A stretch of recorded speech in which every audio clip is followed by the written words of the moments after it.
what do you think of the idea that the future, as an event organizer, that the future of the sport is going to be some sort of crossover where we figure out how to reach to uh, skiers who don't have anything to do in the summer and mountain bikers who are tired of eating rocks?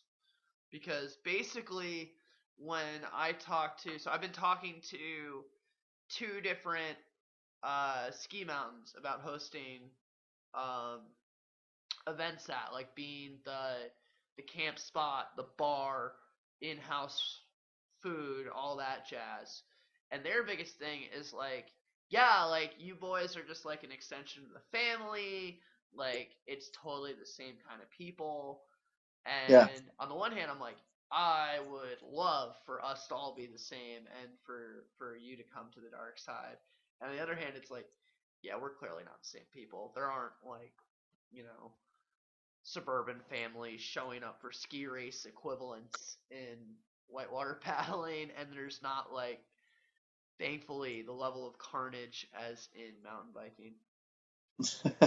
Yeah, you've got a point there. They are like-minded people, and could we steal from those sports? And honestly, we did in the late '90s and early 2000s. That's where the paddlers came from. Uh, but the barriers to paddling, as I said earlier, were huge. Excuse me. Um, but anybody can buy a mountain bike and ride down a rail trail and call themselves a mountain biker. Anybody can buy a pair of skis and ski on the bunny hill and call themselves a skier. But there isn't really, you know, that many bunny waves or bunny rivers, or a culture that accepts people who only want to paddle class two whitewater. And in my mind, it's still getting out paddling no matter what you're doing. So get out there and enjoy it. Uh, and for those people who think they're too cool to paddle class two, well, try paddling back up the class two river. Yeah, we have this. You're making a great point. Like we have this run near us, which is called the Salmon, and it has releases during the summer. It's where I learned to paddle, and I And when basically was the said last I'm time you went? never, never, ever going there again. Why not?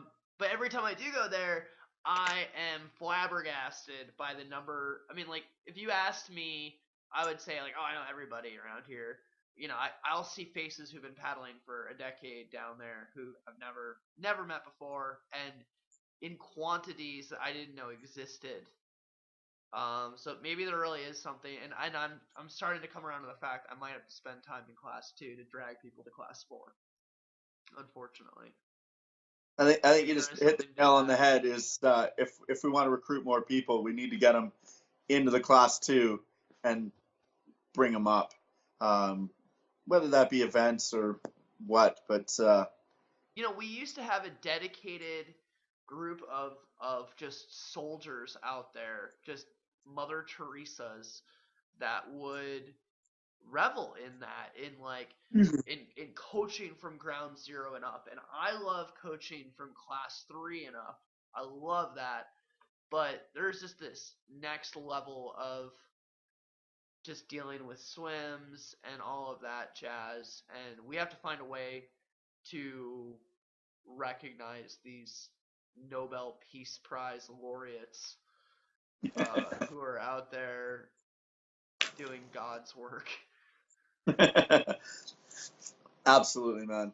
It's chasing swimmers. I did it as a job on the Ottawa River as an instructor for a number of years, and it wears you out. So it's amazing for those who are out there doing it, and it's interesting. The club boating scene up here is evolving again. When I started, that's how everybody got started, was in the club boating scene, and it seems that now again, you've got a little bit of a bubble here on the Ottawa River where people are learning because they got a job at a rafting company, either cutting grass or working in a as a dish pig or slinging drinks or serving tables and whatever it happened to be, and then they see that everybody who's cool is kayaking. Well, I better try this kayak. Right. And then the clubs are the ones that are getting people into paddling. And uh, you know, if you can come up that first weekend in August and check out the King of Clubs event, It's honestly, I think it has as much participation or more of than any paddling events in Canada when it comes to actually people in hard plastic kayaks on a river on any given day. It's impressive. I'm gonna make a point of it, and I'm gonna see if I can talk any of the clubs down here to going. But we're in a terrifying world down here where um, insurance premiums and policies are basically shutting out outdoor clubs. And the outdoor clubs that were strong powerhouses like mine. I mean, I chose a school based on the outing club, not the other way Yeah, around. And I had a conversation with them last month about how things are going, and their budget is half of what it was before. And no gear, no club. yeah, So on the state side, it's going to be in dire straits. But I think there's always been a gap in the college clubs where it's like, hey, buy a little less beer, and you're gonna need some gear when you graduate, so you can keep doing these things. And the number of my really really close friends who are really passionate in caving, climbing, mountain biking, kayaking, who didn't have a stitch of gear and were relying on club stuff, and like, you know, they spent money on everything but it, and then they couldn't continue their sport once they were graduated and they moved on. That's also part of what we have to fix in that loop. fair enough. Well, if you need a sales pitch, Whitewater Brewing Company usually donates a keg to the one of the clubs who won the Hell or High Water aspect of King of Clubs, and they generally share that keg That's cool. around King of Clubs. So That's definitely cool. Yeah. Well, I don't know. I think I'm gonna be looking for someone to talk to about that in terms of organizing the bottom end of the sport and how we can start grow from it. the bottom and grow back up again, because that's certainly Yep. a conversation that we need to be having, and Instagram is not doing it. I don't care. Like, it's just not. No, Like, no, it's not. there's no Jane Jackson behind two wake boats to paddling person. Like, it just doesn't happen. It just doesn't happen. I don't care. And we're killing off all of the things at the bottom. We're killing off the retail store where they go to ask the initial questions to get plugged into the club that gets them to a pool session that gets them onto like the Yeah. whole loop is gone. So we got to figure it out. We got to step into the next century.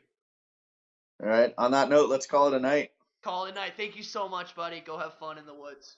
Yeah, I'll let you know how that goes. Maybe Yeah. I'll send you a little piece of footage to put in of the two of us or something doing something stupid tonight. Perfect. That'll go right here. Yeah. Later, bro.